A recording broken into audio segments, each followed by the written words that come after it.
Olá, está começando mais um programa SP Brasil pela TV Câmara de São Paulo. E aqui você acompanha entrevistas com personalidades da cena política, econômica e cultural do país. O nosso convidado de hoje é o psiquiatra, Dr. Arthur Guerra, que é o coordenador do programa Redenção da Prefeitura de São Paulo, que tenta dar uma solução ao drama vivido pelos usuários de drogas da Cracolândia na região central da cidade. Olá, doutor, tudo bem? Tudo bem. Obrigado por nos atender, pela gentileza de nos atender. E eu começo perguntando para o senhor por que você aceitou esse desafio? Boa essa pergunta, hein? Comecei bem? Começou bem, Felipe.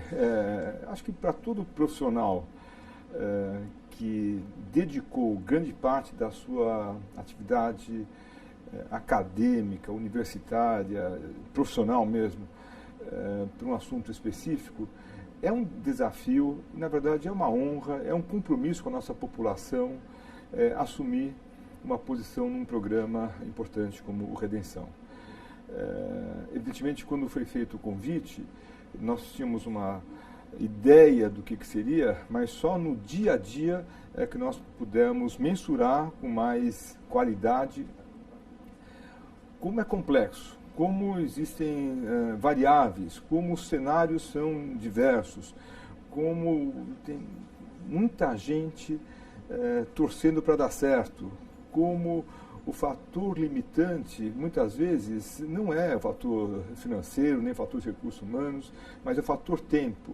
E como é complexo o tema, porque não envolve só a parte médica, não envolve só a parte psicológica, mas envolve uma área importantíssima social, envolve direitos humanos, envolve uma ação importante ligada ao urbanismo da região, envolve de forma, eu diria, Felipe, nuclear, segurança, né, a venda de drogas. Então é um desafio realmente único. Eu tinha que pegar, e pegar com as duas mãos. E o senhor foi convidado? Quem que o convidou? O próprio prefeito? Eu recebi o convite do prefeito, do secretário de Saúde do Estado, com o apoio integral do secretário de Saúde do município, o Dr. Wilson Polara. Bom, e por algum momento passou pela sua cabeça recusar devido ao tamanho desse desafio? Felipe, existem situações que você não pode piscar. Você tem que responder de forma quase como se fosse o seu instinto. Se eu pudesse pensar um pouquinho mais, eu iria recusar. Porque a minha vida estava muito bem encaminhada já para um outro modelo, para atividade também com pacientes, para atividades da minha vida pessoal, com os familiares, com os meus amigos. E naquele momento, no momento do convite, vindo ainda por uma pessoa que eu prezo muito, que é o Dr. Davi Wipp, ele foi meu tutor, digamos assim, na Faculdade de Medicina. Ele me recebeu, me apoiou em diversas ações. Muito difícil eu falar não para ele. Muito difícil eu falar não para ele, né? Porque tudo que ele fala, que eu tenho conhecimento, tem um bom senso, tem uma qualidade e tem um norte, especialmente no que se refere à saúde e à ética e a valores. Eu pude constatar, eu já conhecia também o João Dória antes, mas que o João ele complementa essa ação, e eu não conhecia muito o Polara.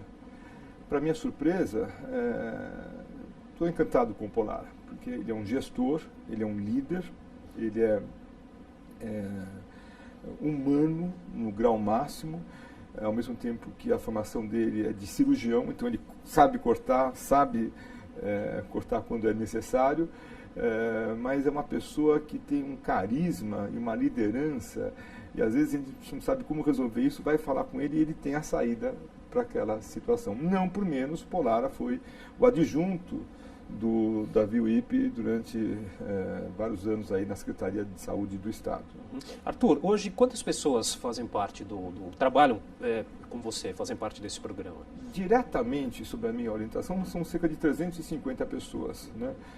Esse número varia um pouco porque tem um núcleo menor, que é um núcleo pensante, digamos assim, com mais ou menos 10 pessoas. Eu estou querendo chamar mais porque é um assunto muito grande para um pouco número de pessoas agindo. E pessoas que estão diretamente no território, na ação, cuidando de pacientes, são 350 fora as pessoas que estão nos hospitais.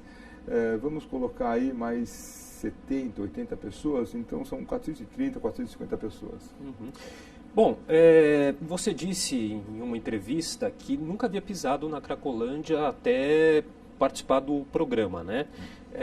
O quanto isso influenciou na sua decisão e nesse começo de trabalho? Para quem não tinha o conhecimento do território como eu, claro, eu já conhecia a Cracolândia e conhecia o Cratode, que fica junto ao território, mas eu nunca tinha pisado no fluxo. O que é o fluxo? O fluxo é o local onde as pessoas ficam andando, elas vão, voltam, elas usam drogas e elas usam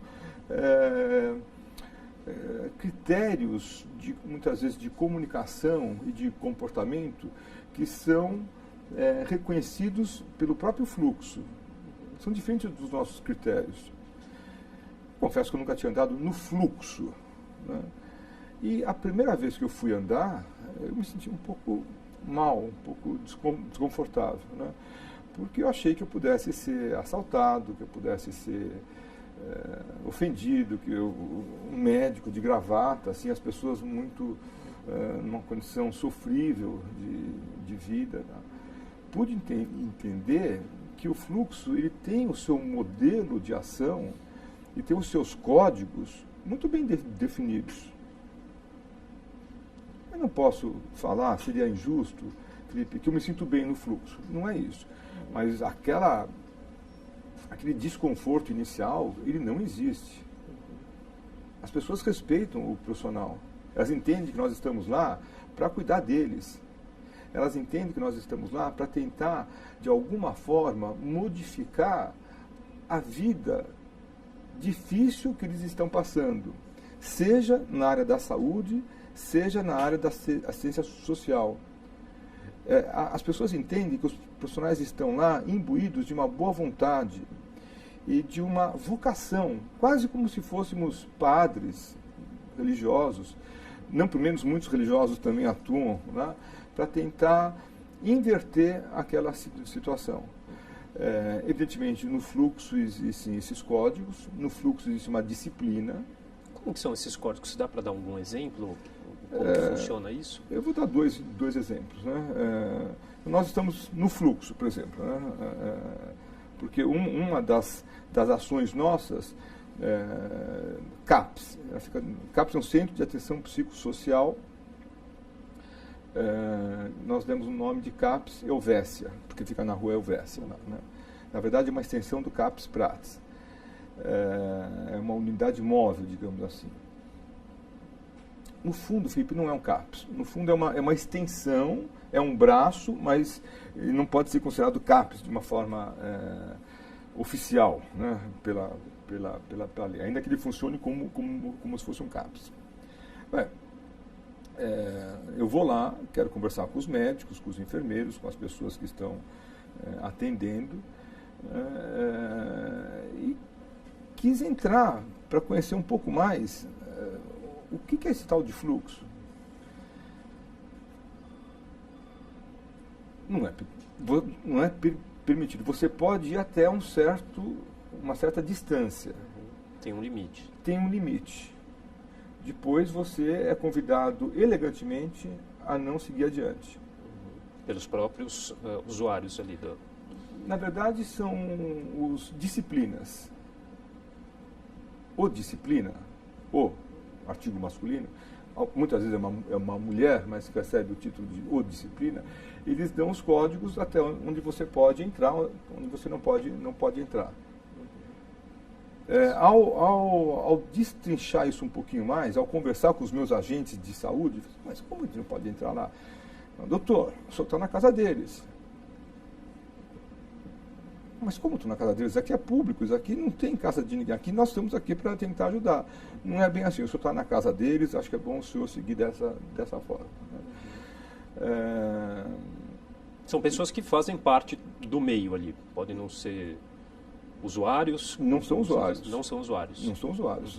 São pessoas, muitas vezes ligadas, ou todas as vezes ligadas ao tráfico, né, que têm por função administrar aquele ambiente diverso, dando normas, dando condutas, para evitar que aquilo fique um caos. Como se fosse, Felipe, uma prisão. Lá não é uma prisão, lá quem quer entrar e sair, você está na rua. É uma prisão do ponto de vista da saúde. A pessoa fica prisioneira porque ela está com um quadro de uma dependência química das mais fortes que eu vi em toda a minha vida, o uso de crack. Então ela está prisioneira daquela situação médica, né? Mas em termos legais a pessoa pode entrar e sair. Mas mesmo nesse ambiente você precisa seguir determinados códigos.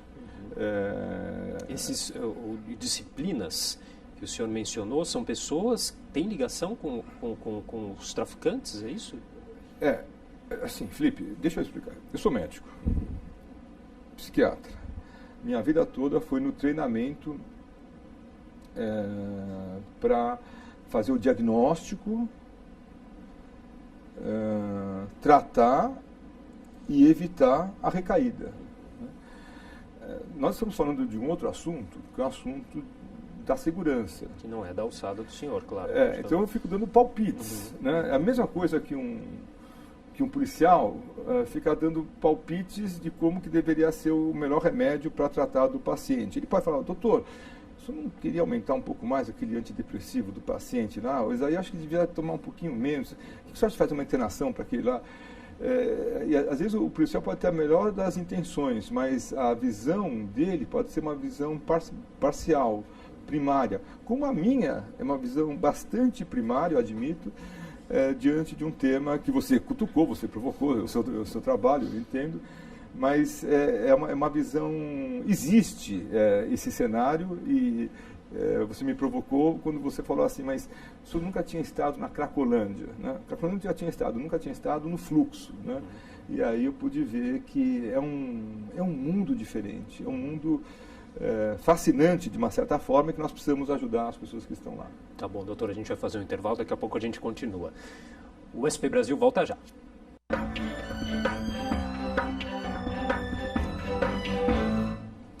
Estamos de volta com o programa SP Brasil pela TV Câmara de São Paulo, que hoje recebe o médico psiquiatra, o Dr. Arthur Guerra, que é o coordenador do programa Redenção da Prefeitura de São Paulo, que trata dos dependentes químicos da Cracolândia, na região central da cidade.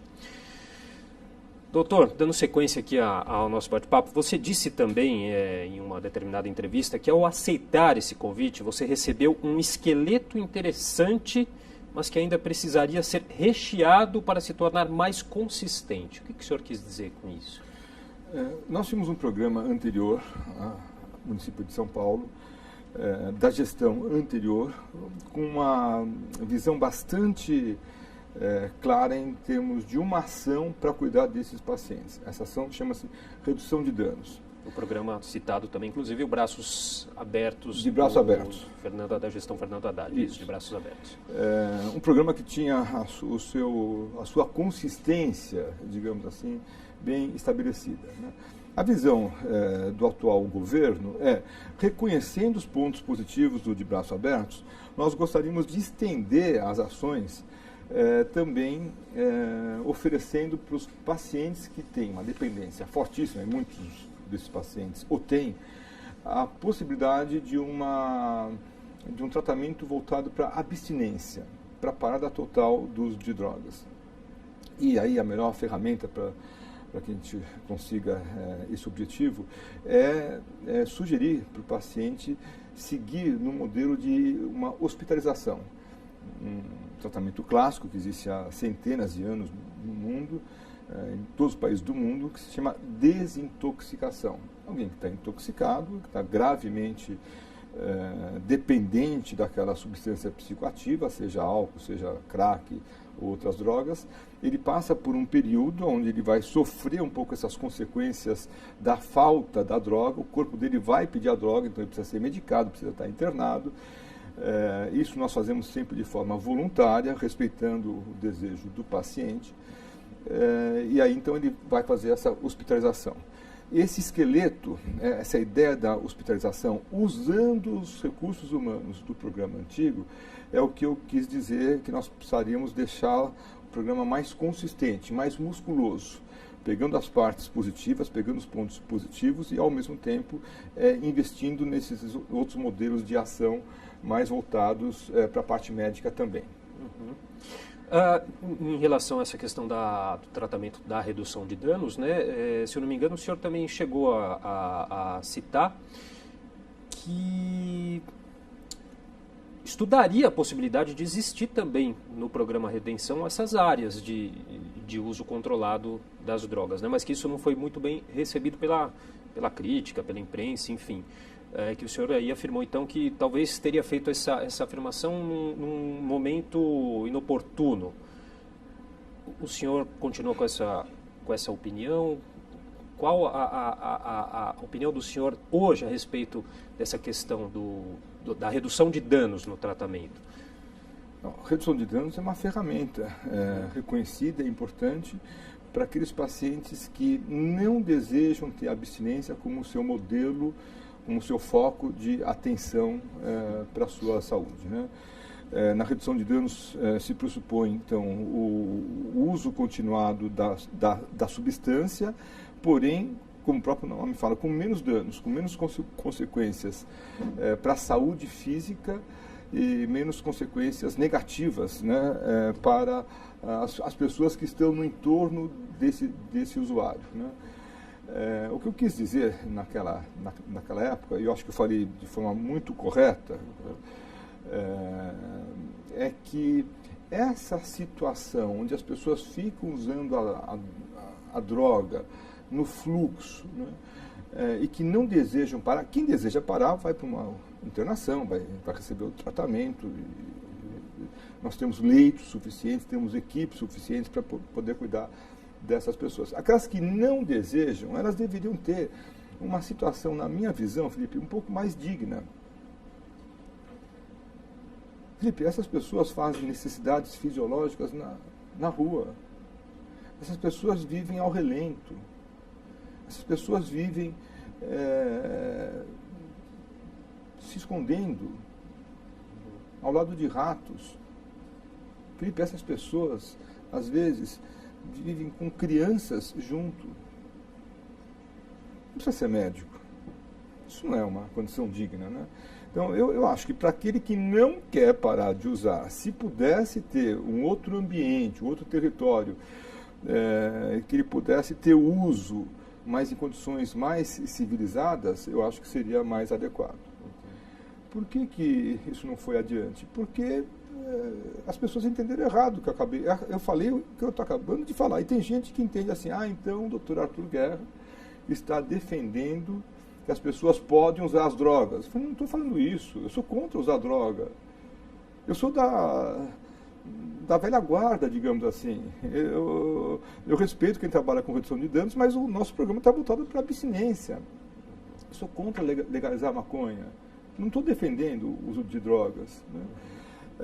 Então o doutor Arthur Guerra acha que vale a pena ter ambientes fechados onde as pessoas podem usar drogas. Eu também não estou falando isso. Diferente de Vancouver, onde tem salas onde as pessoas usam heroína injetável com enfermeira, aqui não tem droga injetável nesse sentido, na Cracolândia, né? Eu fiz essa sugestão, não me arrependo de ter feito, de forma alguma, não me arrependo de ter feito, mas foi importante eu constatar que a sociedade, Felipe, não quer conversar sobre isso. Cabe ao coordenador levantar a ideia. O Conselho Regional de Medicina não se manifestou. Não se manifestou. O Conselho Regional de Psicologia não se manifestou. O Conselho Regional de Enfermagem não se manifestou. ONGs que fiscalizam o nosso programa, são 19 ONGs, não se manifestaram. A mídia só queria pegar o título. A sociedade, sabe, as universidades, as famílias, não se manifestaram. Então eu achei que foi uma ideia interessante, mas inapropriada para o momento. Talvez no futuro a gente possa voltar a ter uma discussão sobre isso em termos objetivos. Primeiro ponto, Felipe, isso é possível legalmente? Se isso for possível legalmente, OAB, né, Ministério Público, OAB, Ministério Público, né, vamos falar, podemos pensar nisso. Mas eu levar o título de herói, sugerindo alguma coisa que não é do interesse de ninguém... E é interessante porque o senhor mesmo já disse que dessas 19 entidades fiscalizadoras que acompanham o trabalho, 99% delas são ligadas às questões de redução de danos, né? E mesmo assim não se manifestaram quanto a essa questão. 99% porque tem alguma que não é? Não sei, foi o que eu ouvi o que o senhor teria dito. Eu acho que das 19, eu acho que 110% são voltadas. Uhum. E como que é esse trabalho? Eu também vi recentemente, se eu não me engano, numa palestra, em um fórum recentemente que o senhor participou, o senhor frisando muito essa questão que são 19 entidades fiscalizadoras. Não sei, posso estar errado, mas me soou como uma espécie de incômodo na visão do senhor. Estou errado ou, de certa maneira, isso acaba atrapalhando o trabalho ou não? Ou foi? Não, eu acho que não. Na verdade, eu me sinto abençoado por ter 19 entidades que estão fiscalizando o meu trabalho. Se elas puderem apontar o que nós estamos fazendo e que não está correto, vamos ajustar. Se elas pudessem apontar também alguma coisa que nós estivéssemos fazendo que estivesse correto, vamos tentar manter isso daí. Como eu vim mais tarde para a vida pública, talvez seja comum nós termos 19 entidades fiscalizando um programa. Talvez seja próprio da vida pública. Para mim foi uma surpresa. E o que eu vi é que muitas dessas entidades, acho que têm o objetivo mesmo de apontar, falar, olha, aqui está bom, aqui não está bom, vamos ajustar, é isso mesmo. Quais são as 3 dificuldades que eu vejo? A primeira é que eu queria dar mesmo atenção para as 19 entidades. Mas é difícil, Felipe, porque a minha função, o dia é limitado. Então, eu tento conversar, mas o tempo não dá para a gente conversar com todas ao mesmo tempo, né? Se tivesse alguma entidade que pudesse representar as outras, um comitê central, seria ótimo, né? Segundo, hoje, uma coincidência, nós vamos ter uma atividade à tarde, onde essas entidades vão mostrar um relatório da fiscalização que fizeram nos hospitais, né? E fizeram a gentileza e a elegância, preciso deixar registrado aqui, de me apresentarem esse relatório, de me convidarem para esse evento. E eu vou lá, eu vou com a minha equipe lá, né? Puxa, então existe uma boa intenção, diferente do que aconteceu há 2 semanas atrás, onde uma outra entidade, Conselho Regional de Medicina, que eu pertenço, eu sou do Conselho Regional de Medicina, também apresentou um relatório, mas nem falou para mim, ou para a prefeitura, que iria apresentar, né, e nem me mostrou. E a imprensa ficou muito ansiosa para saber quais seriam as minhas respostas em relação ao que eles estavam mandando lá, né? Em resumo, existem ajustes que precisam ser feitos, ajustes francamente pequenos, ajustes possíveis, ajustes que são executáveis e que certamente vão melhorar a forma de atendimento que nós damos ao usuário. Então eu sou sortudo, entre aspas, por ter essas entidades que estão me fiscalizando. Uhum. Em relação, só para dar o nome direitinho aqui, o fórum, a palestra que o senhor realizou, é do Fórum Mudança de Hábitos e Redução de Danos à Saúde. O tratamento, doutor, a gente sabe, os especialistas, como o senhor, dizem que são necessidades diferentes das pessoas que estão ali na Cracolândia. O tratamento, ele é padrão ou não? Não, não é. O tratamento se baseia uma posição que se chama: cada paciente tem o seu PTS, o seu projeto terapêutico singular. Cada paciente é diferente do outro. Evidentemente que as ferramentas que nós temos são ferramentas padronizadas, mas como elas vão se encaixar, qual que é o molde para cada paciente é singular. Nós não temos um tratamento que sirva para todos. Nós não temos, por exemplo, redução de danos. Redução de danos é o nosso modelo que serve para todos. Não é verdade. Abstinência é o nosso modelo, eu gostaria que fosse, mas não serve para todos. Internação. Eu gostaria muito que tivesse a internação clássica que existe nos diversos hospitais do mundo e nos nossos hospitais aqui também, por 4 semanas. Mas os pacientes não querem ficar 4 semanas. Eles querem ficar 1 semana. Querem sair. E aí eu já vou fazer um gancho para o próximo bloco, a gente falar um pouquinho dessa questão da internação compulsória. Mas a gente vai para um rápido intervalo, daqui a pouco a gente continua aqui com o programa SP Brasil. Até já.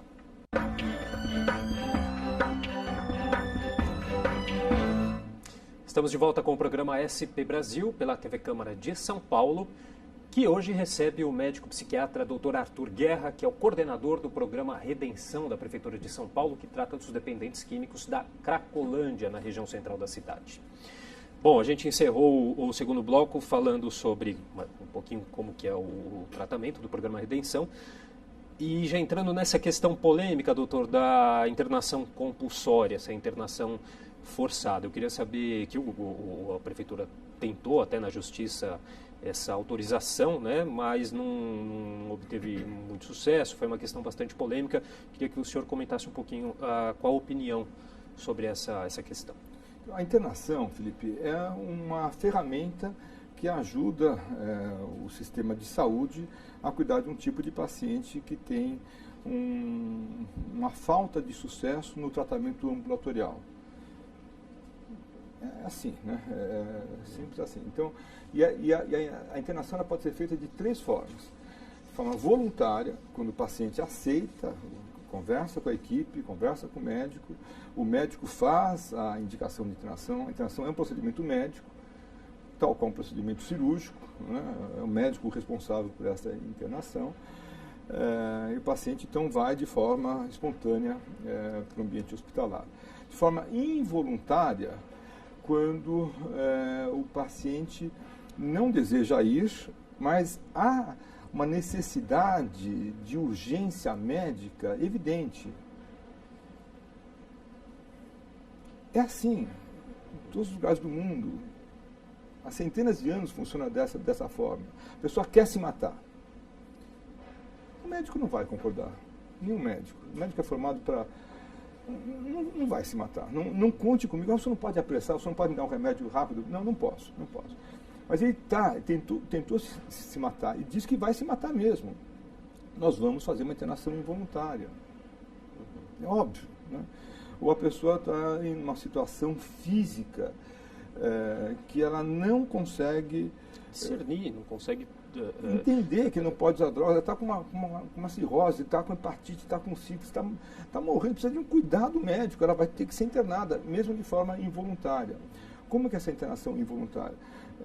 O familiar, tem que ter o familiar, ele pede para o médico, para que o médico cuide do paciente.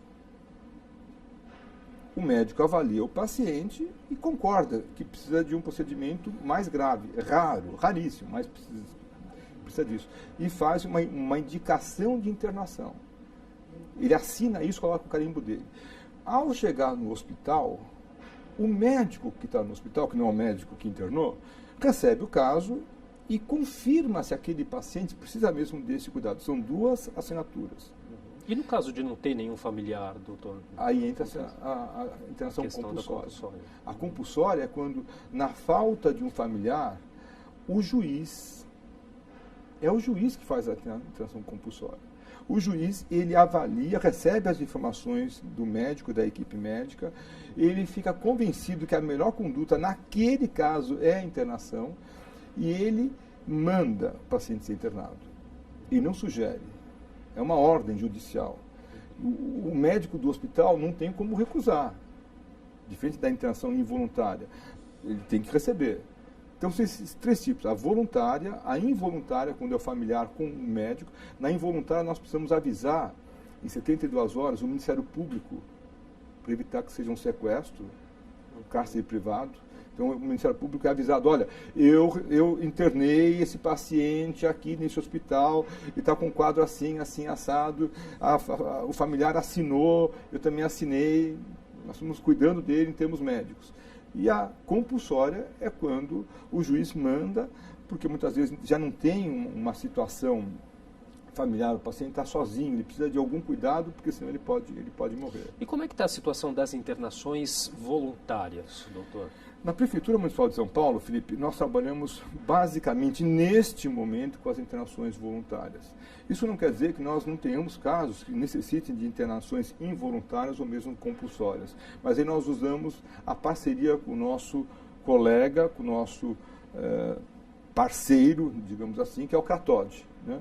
O CRATOD, que é do Estado, que já existe um programa há 4 anos e meio, tem uma estrutura, tem um plantão de juízes lá, e tem uma experiência boa nesse sentido. Talvez um dia nós possamos chegar lá, mas nesse começo, nós estamos há 3 meses só, nós não temos essa estrutura. Temos o esqueleto, mas não temos os músculos, como você colocou no outro bloco. E a gente ouviu muito, pela imprensa mesmo, casos de muitas pessoas que se apresentaram voluntariamente para a internação, para fazer o tratamento, mas o que acontece é que muitas delas acabam desistindo, querem sair logo depois de alguns dias, né? Não aguentam, né? Isso faz parte do quadro clínico.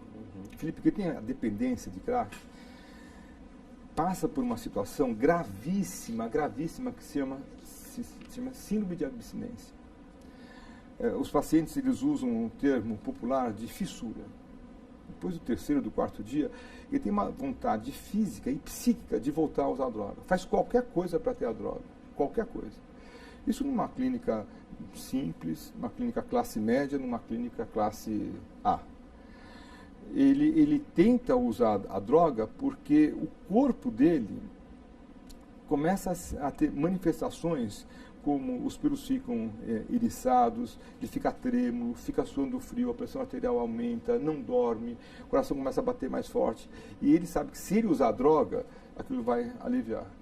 Então, nós ou medicamos o paciente mais forte, porque também é uma conduta para ser discutida, porque às vezes o paciente pode ficar dopado, entre aspas, por tanta medicação, então os médicos são cuidadosos em relação a isso, ou o paciente ele fala: doutor, obrigado, mas eu quero ir embora.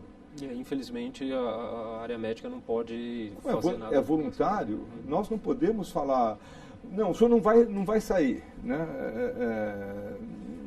É difícil, né? O senhor não pode sair, né? Alguns pacientes querem sair no meio da madrugada. Está internado no hospital, está sem familiar, quer ir embora. Nós não autorizamos isso. Eles têm que ficar lá. Ele vai para onde? Ele vai sair às 3 horas da manhã? Para onde ele vai? Ele vai para Cracolândia, então ele volta para Cracolândia. Então a gente gostaria que o familiar fosse buscar o paciente, que a gente pudesse continuar tomando conta do paciente mesmo nessa circunstância adversa. Hoje, qual que é a média de pessoas internadas por dia? Hoje nós temos 270 leitos que são conveniados com a Prefeitura, com uma média de internação desses leitos de 87,8%, de 88%, vamos colocar de quase 90% desses leitos estão ocupados com os nossos pacientes. Doutor, você disse também uma vez que os casos da Cracolândia são os mais graves que o senhor já presenciou na sua carreira. Estou formado há 39 anos, eu nunca tinha visto uma situação complexa onde, ao mesmo tempo, existe essa dependência física intensa, existe uma situação de doenças físicas, orgânicas, como pacientes que têm sífilis, hepatite, AIDS, HIV, né, às vezes sem ter AIDS, tuberculose, meninas de 14, de 15 anos grávidas, prostituição juvenil, masculina e feminina. Ao mesmo tempo, muitos desses pacientes, eles não precisam comprar a droga chega de graça para eles, porque eles fazem como se fosse um escudo humano para impedir que as pessoas entrem dentro do núcleo nervoso, digamos assim, da Cracolândia. Então, uma situação bem complicada. Metade dos pacientes, Felipe, aceitam conversar sobre uma ajuda da nossa área, da saúde. Metade não aceita. Metade fala, doutor, obrigado. Eu estou aqui, mas eu não quero me tratar. E o fato de ser uma droga considerada barata, né, doutor? É uma droga barata. Isso também influencia essa questão financeira, com que seja mais fácil, e já também, pegando um gancho para a questão, queria saber a opinião do senhor em relação à liberação das drogas. Isso o senhor considera como positivo? Nós estamos num momento de transição do mundo. Transição coloco aqui para os próximos 30, 50 anos, né? Aquela situação de que a droga sempre faz mal e não deve ser liberada, ela tem tendências a mudanças. Eu sou particularmente apaixonado pela ideia que a droga não é uma coisa boa. A minha visão médica não permite eu ser um defensor do uso moderado, do uso ocasional dessas drogas ilícitas. Eu não gosto dessa ideia. Respeito quem as tem, mas eu trabalho no outro modelo. Estamos muito curiosos com o que vai acontecer no nosso país vizinho aqui, o Uruguai, que é o primeiro país do mundo a legalizar a maconha de forma oficial, né? Redundante, legalizar de forma oficial. Mas é o primeiro país que tomou essa atitude bastante ousada, e nós vamos poder acompanhar nos próximos 3, 5, 10 anos o que aconteceu no Uruguai em relação a isso daí. Vários outros países, ou estados norte-americanos, têm uma postura mais liberal em relação a isso. Eu vejo que o nosso país ele está necessitando de mais debate sobre isso, de menos posturas, Felipe, apaixonadas de um lado ou de outro lado. Tem gente que acha que a droga é coisa do demônio. Quem usa droga é uma pessoa que está condenada a passar os dias dela no inferno. Sem se esquecer, claro, a gente está falando de drogas aqui mais graves, né? A questão do crack, mas enfim. Tem também aquelas drogas que são consideradas, claro, também não em todos os casos, mas a porta de entrada para essas questões mais graves, né? Digo isso porque o senhor também é presidente executivo do CISA, né? Que é o Centro de Informações sobre Saúde e Álcool. Né? Sou. Dá para fazer uma relação dessa questão do álcool com essas drogas mais pesadas? Dá. O mundo é dividido há vários anos em dois grandes grupos em relação às drogas. As drogas legais, álcool e tabaco, e as drogas ilegais são essas outras drogas, né? Tabaco, se fosse descoberto hoje, dia 29 de agosto, é o Dia Mundial de Combate ao Tabaco, por uma coincidência, seria uma droga ilegal. Por quê? Porque o tabaco não traz nenhum benefício à pessoa. Ninguém fala, eu vou fumar um cigarro para dar uma limpada no meu pulmão. Ninguém defende o uso de tabaco, né? O álcool não. O álcool é uma droga diferente. Socialmente aceitável. Há milhares de anos o álcool tem esse perfil, né? O álcool é usado por muitas pessoas, por milhares de anos, especialmente em situações de celebração, buscando um certo relaxamento. E algumas pessoas, uma minoria delas, vai fazer um uso errado, um uso nocivo. E vão ter consequências gravíssimas, né? Então, eu como presidente dessa organização e como professor universitário, coordenador do grupo de álcool e drogas da USP, nós somos contra o uso de álcool em nenhuma hipótese, álcool menor de idade, porque o cérebro do jovem ele está em crescimento. Você coloca álcool, não vai crescer da mesma forma, obviamente, né? E muitas vezes esse consumo começa dentro de casa e muito cedo, mas a gente vai continuar daqui a pouquinho, a gente vai fazer mais um intervalo e daqui a pouco a gente volta para o último bloco do programa SP Brasil. Até já.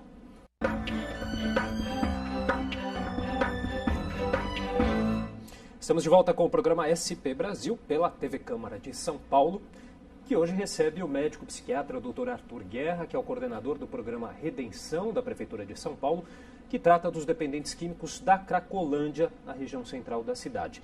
Bom, a gente falava quase agora sobre a questão do álcool, a presença do álcool aí como uma porta de entrada para drogas mais pesadas, e eu queria que o senhor falasse um pouquinho do papel, a relação, o papel da família, o quanto ela pode ser importante já aí nessa questão das drogas mais pesadas e o quanto ela pode influenciar nesse começo do uso das drogas aí, no caso, o álcool. Felipe, a família tem papel nuclear, né? Se eu pudesse apostar as minhas fichas em alguma forma mais eficiente de ter um futuro melhor nesse campo de álcool e drogas, eu colocaria na família. A família, ela tem a missão de poder passar para esses jovens o que nós chamamos de valores, modelos de comportamento, o tipo de postura do pai e da mãe e dos irmãos mais velhos e dos tios e dos primos é essencial para que vá se formando naquele jovem uma postura e uma decisão do que ele vai querer para a vida dele em relação ao uso de álcool, em relação ao uso de drogas. Quer dizer, são atores fundamentais aí nessa questão até da prevenção, que também é fundamental, né? A prevenção é tudo. Nós precisamos tratar de quem tem o problema, quem tem a dependência, quem tem o uso de crack, mas o nosso futuro, a Prefeitura Municipal de São Paulo, tem um olhar para o investimento maciço, pesado, fortíssimo na prevenção. Não por menos, é um trabalho que começou agora, uma parceria importante com o Ministério da Saúde, Brasília, Secretaria Nacional de Política sobre Drogas, a SENAD, Secretaria Municipal da Educação. Sem os professores nós não vamos adiante em relação a isso, e evidentemente com a saúde junto. Não, então nós precisamos investir nisso, porque é nesse caminho que nós vamos ter um futuro melhor. Em que pé que a gente está com o programa agora Redenção? Dá para a gente situar em que etapa está? Quando eu assumi, eu tive contato com o pessoal do programa de Braços Abertos, do outro governo, né? E ainda que nós sejamos adversários, né, posturas diferentes, posturas políticas diferentes, existe um certo respeito. E eu perguntei para a coordenadora do programa de Braços Abertos, quanto tempo vocês necessitaram para criar o programa, para vocês apresentarem o programa, para que ele tivesse uma consistência mínima? Ela me falou, 6 meses, Arthur. 6 meses? 6 meses. Antes de 6 meses não dá para a gente fazer. A gente pode articular, pensar, fazer até um piloto, mas não dá. Puxa, por que eu estou no 2º mês? Todo mundo exige uma eficiência, como se o nosso programa tivesse 1 ano já. Na verdade, hoje fazem 3 exatos meses que nós estamos. Para 3 meses, acho que está muito bem. Está muito melhor do que eu podia imaginar, mas faltam ajustes. Falta azeitar um pouco mais a máquina ligada à saúde e a parte da prevenção e a parte da política. Se nós não tivermos uma política para o município clara e definida sobre como que o município pensa a questão de drogas e de álcool, essas ações do Redenção elas ficam soltas. E trabalha também com o programa Recomeço, o programa estadual, né? Nós somos parceiros. Para nós, o Recomeço é um modelo que nós poderemos chegar perto, mas eles estão há 4 anos e meio. Eles têm essa consistência, eles têm essas ações importantes e multifacetadas. Nós estamos no começo ainda e tem já uma integração muito grande entre as pessoas do Redenção e do Recomeço. Elas trocam informações, fazem reuniões em conjuntas, o território é o mesmo, né? Como é que nós podemos ter uma integração maior desses 2 programas? Uhum. Bom, deixei uma questão aqui um pouquinho mais leve, mas não menos importante para o final. O senhor é um atleta, acorda aqui, me parece 4h30, 5 horas da manhã para fazer exercícios, faz aí até as 9 da manhã. Que importância que tem o exercício físico para essa questão das drogas? Tem algum tipo de trabalho que inclui essa parte esportiva? Existe. A dependência de drogas é um problema sério, um problema crônico muitas vezes, e que precisa de novos modelos de ação. Na minha equipe, nós desenvolvemos uma terapêutica muito eficiente, que é o uso do esporte. Esporte competitivo, esporte de alta performance. O que esse esporte faz, né? Outra vez, cada paciente escolhe o seu esporte. Uns gostam de natação, outros gostam de corrida, outros gostam de dança, outros gostam de triatlon, cada um escolhe o seu. O esporte dá para o indivíduo 3 ações importantes. Ele dá uma disciplina, a pessoa é obrigada sim, a acordar cedo, acordar às 4 para começar a pedalar às 5 horas e depois voltar e estar no trabalho, etc. Tal. Ela aumenta a autoestima, a pessoa se sente melhor, se sente mais forte, mais confiante, com um grupo de pessoas que pensam do mesmo jeito. E tem uma alteração química também aí, né? São as endorfinas. O esporte libera essa droga, entre aspas, não é uma droga. Mas uma droga do bem, né? Uma droga do bem quando você chega no final de uma competição, quando você ganha uma medalha, quando você consegue superar uma meta sua, pessoal. Eu quero fazer aquela maratona, consegui fazer a maratona, tal. É uma sensação, às vezes fica até, entre aspas, viciante. E a pessoa fica com uma dependência quando ela se machuca, quando ela não consegue aquela meta e fica triste, chorosa, etc. Mas não volta a usar drogas. Então, eu acho o esporte uma ferramenta muito importante para que a pessoa possa superar situações difíceis como essa que nós vemos aqui. Doutor, a dependência, então, ela, na opinião do senhor, ela tem cura? A dependência, ela tem cura na ideia de que a pessoa pode voltar a ter uma vida saudável, onde tem atividades profissionais, onde tem uma família, onde ela se sinta bem. Mas na minha visão, Felipe, a dependência, ela tem cura se a pessoa fizer uma opção de abstinência. Significa assim, ela fala, eu não vou mais usar no crack. O quê? Álcool. Não. O meu problema não é álcool, o meu problema é crack. Eu quero beber socialmente. Então, para você não usar crack, não usar cocaína, o caminho é não beber socialmente. Doutor, você não está entendendo. Eu não vim aqui por causa do álcool. Então, mas se você conseguir não beber socialmente, uma taça de vinho, um prosecco... São gatilhos, né? São gatilhos. Aí abre a porta. Se a pessoa conseguir ter essa percepção de que a abstinência absoluta, abstinência zero de álcool, é o caminho para ele não usar outras drogas, leva um tempo para entender isso. Mas quando entende, puxa, está aberto aí o caminho do sucesso para a saúde e para a vida dele. E o programa Redenção, ele vai de fato acabar com a Cracolândia? É um programa de curto, médio ou longo prazo, doutor? É um programa de longo prazo.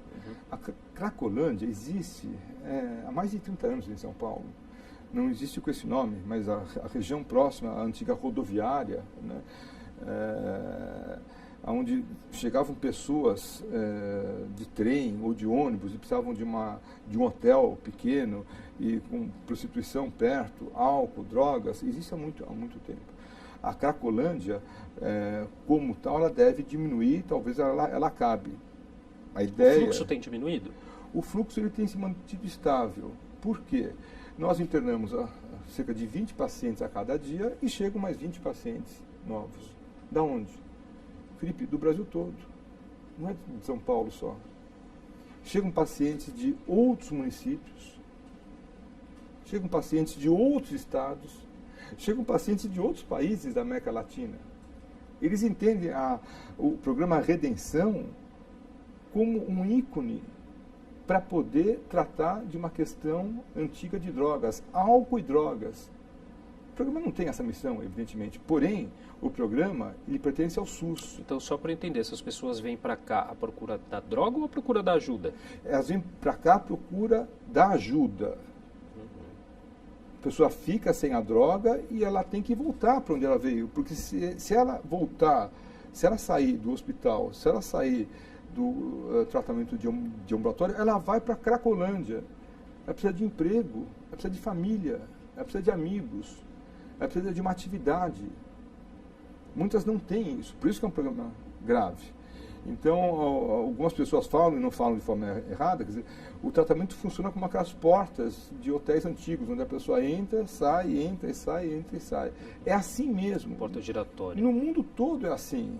Aqui não deveria ser diferente. Nós estamos diminuindo esse número, tentando oferecer mais atividades. Esse é um programa forte ligado à Secretaria Municipal de Desenvolvimento Social, SMADES, chamado Programa Novo.